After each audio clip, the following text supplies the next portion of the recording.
With Kanen Coffee, and I've got this Quickmill Anita here. So they were having some issues with pressure and the slow filling of the boiler. And initially we had thought this could be the pump, but we found out it's actually the flow regulator was clogged. And so we readjusted the flow regulator, and we did an overhaul on the machine. Because we found that it had some other issues on top of the one the customer was concerned about. So here are the old valves to show you that, you can see that they're shaven down, they're quite worn.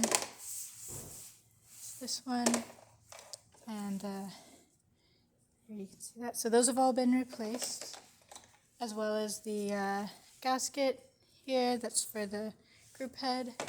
And I descaled the machine and backflush, deep clean, wipe down the whole machine. And so now I'm just going to do a quick test to show you that everything is working as it should.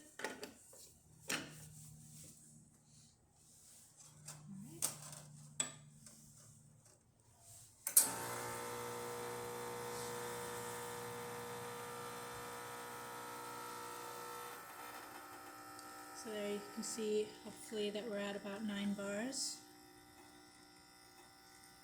This is just our test coffee, so it's not perfectly calibrated to this machine, but we should still get something pretty good.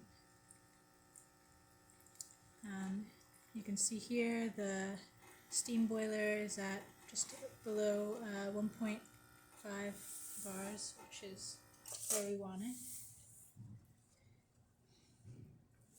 Okay, so here's that shot of espresso, and then I'll show you the hot water.